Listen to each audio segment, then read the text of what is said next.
নমস্কার বন্ধুরা, আজকে আবারও চলে এসেছি আপনাদের মাঝে দারুণ একটা টিফিন রেসিপি নিয়ে। আর আজকে আমি যেটা তৈরি করব একদম সিম্পল কিন্তু খেতে দারুণ লাগে। তো এরকমভাবে আপনারা সন্ধেবেলায় চায়ের সাথে স্ন্যাক্স হিসেবে করতে পারেন।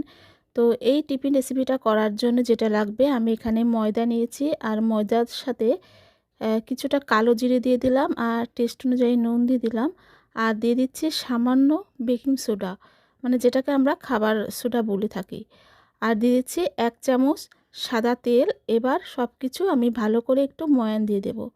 আর এটা ময়ান দিতে দিতে যখন এরকম হাতে দলা পাকিয়ে আসবে তখন বুঝে নিতে হবে যে ময়ানটা হয়ে গেছে। এবার আমি জল দিয়ে একটা সফট ডো তৈরি করে নেব। তো নর্মাল জল দিয়ে আমি এটা মেখে নেব, গরম জল দিয়ে কিন্তু মাখছি না। তো দেখুন এখানে কিন্তু আমার ময়দাটা মাখা হয়ে গেল, একটা সফট ডো তৈরি হয়ে গেছে। আমি এটাকে ঢাকা দিয়ে রেখে দিচ্ছি। আর এদিকে আমি দুটো সেদ্ধ আলু নিয়েছি। তো সেদ্ধ আলুটাকে আমি এরকম গ্রেটার দিয়ে গ্রেট করে নিচ্ছি। আপনারা চাইলে এমনি হাত দিয়েও ম্যাশ করতে পারেন। তো গ্রেট করার পরে আমি লঙ্কার গুঁড়ো দিয়ে দিলাম আর দিয়ে দিলাম নুন। আর এখানে আমি কড়াইশুঁটি সেদ্ধ করে নিয়েছিলাম, তো সেটাই দিয়ে দিলাম। আর সাথে দিয়ে দিলাম চাট মশলা আর ভাজা গুঁড়ো মশলা। এবার আমি ম্যাশ করে নেব ম্যাশারের সাহায্যে। আমি এখানে ম্যাশ করছি এই কারণে যে আমি কড়াইশুঁটিগুলো দিয়েছি, তো কড়াইশুঁটিগুলো যাতে ভেঙে যায় সেই জন্য আমি ম্যাশার দিয়ে ম্যাশ করছি। না হলে কিন্তু এখানে ম্যাশারটা লাগতো না, কারণ কড়াইশুঁটি দিলে একটু সেটাকে না ভাঙলে হয় না, না হলে গোটা গোটা থেকে যাবে। তো বাকিটুকু আমি হাত দিয়ে মেখে নিচ্ছি। তো এখানে আমার আলুর যে স্টাফিংটা তৈরি হয়ে গেল। এবার আমি এই ময়দা থেকে লেচি বের করে নেব। আর লেচি একটু বড় করেই মানে নেব, একটু বড় সাইজের লেচিটা হবে। আপনারা দেখতে থাকুন আমি লেচিটা কত বড় নিচ্ছি।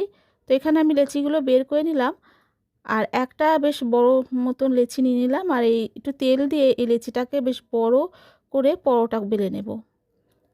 একটু বড় করেই বেলবো, তো আমি তেল দিয়েই বেলছি।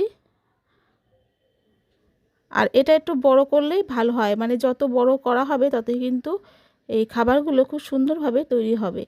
তো সেই জন্যে লেচিটা একটু বড়ই নেবেন। তো এখানে দেখুন আমি বেশ বড় করে বেলে নিয়েছি এই পরোটা মতন। এবার এই আলুর যে স্টাফিংটা এটা আমি মাঝখানে দিয়ে পুরো এই পরোটার উপরে পুরো পাতিয়ে দেব। মানে যতটা পারবো আমি এরকমভাবে পাতিয়ে দেব। একটা লেচিতেই কিন্তু অনেকগুলো হয়। তো যদি দুটো লেচি করা যায় আর আলুটা সেক্ষেত্রে একটু বেশিই লাগবে, কারণ আলুটা পুরো এই পরোটাতে পুরো মাখিয়ে নিতে হবে। তো সেক্ষেত্রে কিন্তু অনেকগুলোই আমাদের এই টিফিন যেটা আমরা করব সেটা কিন্তু হয়ে যাবে। তো এবার আমি এরকমভাবে একটা নাইফের সাহায্যে কেটে নেব। এরকম মানে যে চৌকো চৌকো করে কেটে নেব। আমি যেভাবে কাটছি পিৎজা যেমন কাটে ওরকমভাবে, তবে সেটা আরেকটু সরু সরু করে, মানে একটু মোটা হয়ে যাচ্ছে। তো আমি মাঝখান থেকে আবার এক পার করে কেটে দিচ্ছি। দেখুন আমি যেমনভাবে কাটছি ঠিক এরকমভাবেই। তো এখানে আমার সবভাবে মানে সবগুলোই কাটা হয়ে গেল। এবার একটা সাইড থেকে এরকম পাকাতে পাকাতে পুরো উপরে অবধি উঠে আসতে হবে। এই দেখুন একদম সিম্পল, দেখতে কিন্তু দারুণ লাগে এই খাবারটা। এরকমভাবে মানে যে কটা আমি কেটেছি এরকম পাকাতে পাকাতে পুরো উপরে উঠে নিয়ে আসতে হবে। দেখবেন দারুণ একটা আকার হয়ে চলে আসবে। দেখুন কত সুন্দর হয়েছে। আমি আরেকটাও দেখাচ্ছি আপনাদেরকে। এরকমভাবে আপনারা এইগুলো বের করে নেবেন। আর এই রেসিপিটা খেতে কিন্তু দারুণ লাগে। আমরা যে সিঙ্গারা খাই এটাতে কিন্তু সেরকমই লাগে, কিন্তু সিঙ্গারার থেকে এটা বেশি টেস্টি হয় খেতে। সিঙ্গারা অনেকেই পছন্দ করে না খেতে, কিন্তু এই টিফিন রেসিপিটা আপনারা করে দেখবেন দারুণ লাগে খেতে। তো আমি এরকমভাবে বের করে নিলাম আর একটা পরোটা থেকে আমার কিন্তু অনেকগুলোই এই টিফিন রেসিপিগুলো হয়েছিল। দেখুন অনেকগুলোই হয়েছে, আর 2-3টে যদি আমরা করি তাহলে তো মানে অনেকটাই হবে।